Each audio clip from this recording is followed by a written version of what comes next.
Everyone, it's Jerri B, author of Managing Multiple Children, business owner of Right Start Administrative and Consulting. And I just wanted to share some tips with the back to school chaos that us who have school age children have experienced in the past couple of weeks.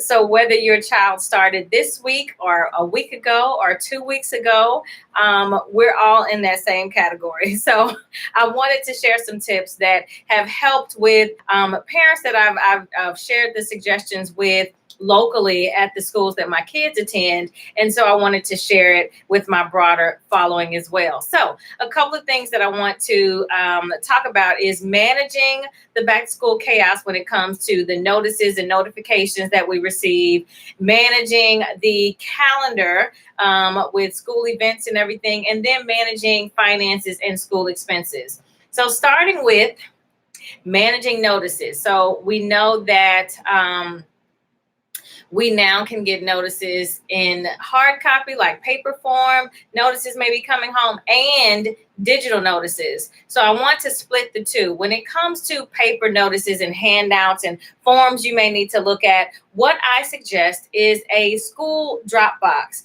or some type of designated tray or container that you can have in your home, whether it's near the door that your kids come through when they come home from school, or whether it is near your desk or some designated area where you can go to and go through the forms at your leisure. So your kids are not pulling out the papers in the car like, Mommy, you need to sign this. And, they're not running behind you around the house, coming to you when you're washing clothes and handing you a form like, can you sign this?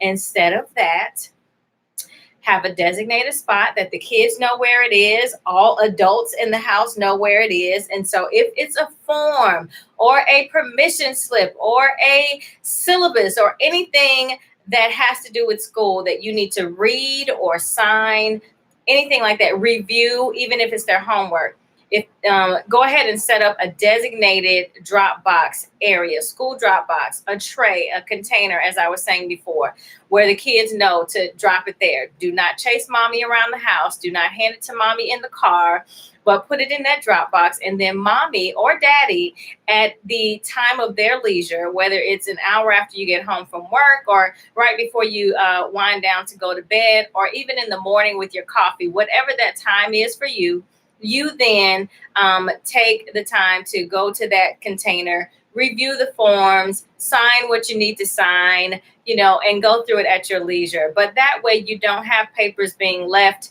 in the car, in the laundry room, in the kitchen, or wherever your kids have chased you down. But all forms are, neatly in the school drop box, and you can go there and read through at your leisure. So that is my tip for managing the paper notices and handouts that come, especially in those first few weeks of school.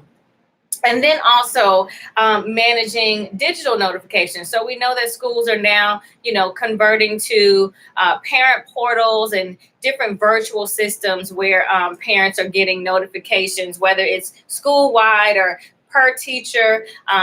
Teachers are introducing different apps that they're using to keep the parents updated and everything.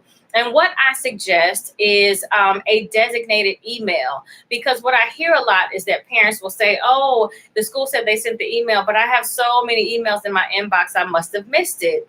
So one thing that has been helpful in me with my own children, and what I suggest to other parents, is to designate and create a email that is specific to school notifications and correspondence for teachers. And so whether it's adamsfamily@gmail.com or smithkids@gmail.com or burden crew at Yahoo, whatever it may be, designate an email, create an email, and then go ahead and go into your parent portal, whatever apps your teachers may be using, go into the account settings and change and update that email so that your email will now when it comes to teacher notifications or school notifications, it'll all go to that designated email and give you an opportunity to only hear and see the notifications that are specific to the school, and won't get mixed up in whatever you may be getting in your other emails, whether it is subscriptions. We get all kind of stuff in our emails, and so to make sure that you're not missing anything important from the schools, designate an email. Make sure you update all your accounts with the school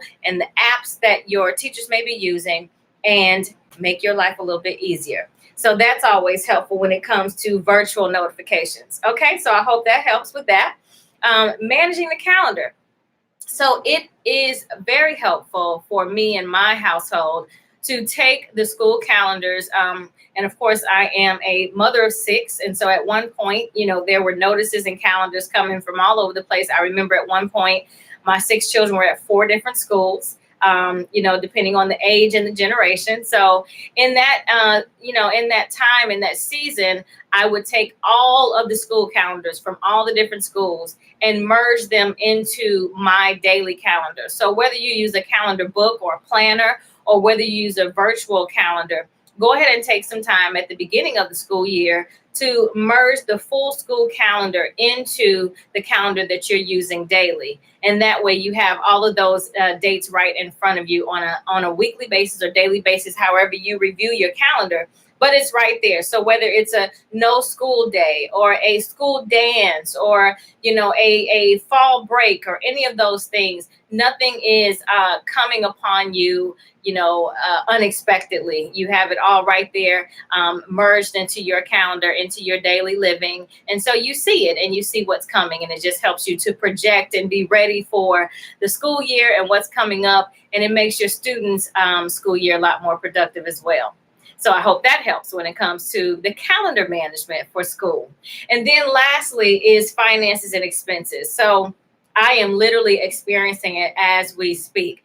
But you have, school expenses that you may be aware of going into the new school year. And then it seems other things pop up, a fundraiser from the cheer squad, and the chess club is raising money for this. And the school has now implemented a new spirit shirt, and, all of these different things that we don't expect, but we want our child to have a full school experience. And so, we find ourselves pulling funds together to try to make it happen.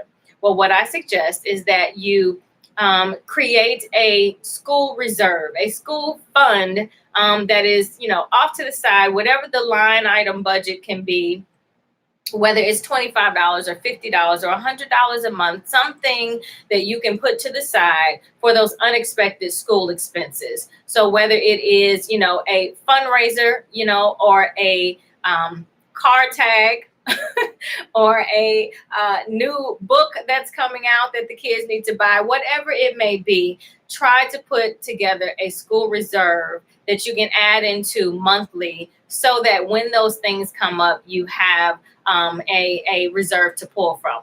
So those are my tips for the back to school chaos. I hope it helps. And again, if you do these things, it's not even about just the beginning of the school year. These things can be implemented anytime during the school year, and it will help you manage the season. So again, wherever you are in your schooling with your children, whether they are elementary or middle school or high school or even college, some of these things can even be helpful for college students. So implement it for the appropriate age range. And definitely if you are now parenting children who are coming of age, middle school and high school, make sure that you are empowering them with some independence and empowering them with some responsibility to, manage their calendar. With my middle schoolers and my high schoolers, not only am I adding and merging calendar information from their schools, but I'm holding them accountable to do the same. So whether it is their, sports practice and the game schedules and things of that nature, teach your child, middle school and high school, teach them how to, log that into their calendar and then share it with you, so that you as the parent are aware of what's going on with their calendar. But we want to make sure that where we can grow them in their independence, that we do that as well. So don't let it all be on you as a parent if you have a middle schooler or a high schooler, because it's about time for them to take on some of the responsibility as well.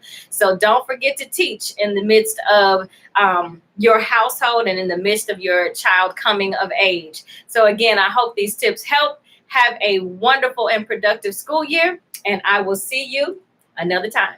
Thanks. It's Jerri B. And again, I am the author of Managing Multiple Children. I'm from a mom of 6. And I'm also the business owner of Right Start Administrative and Consulting. So feel free to contact me and reach out if you'd like to keep up and know what else I have going on. I appreciate your time. Take care.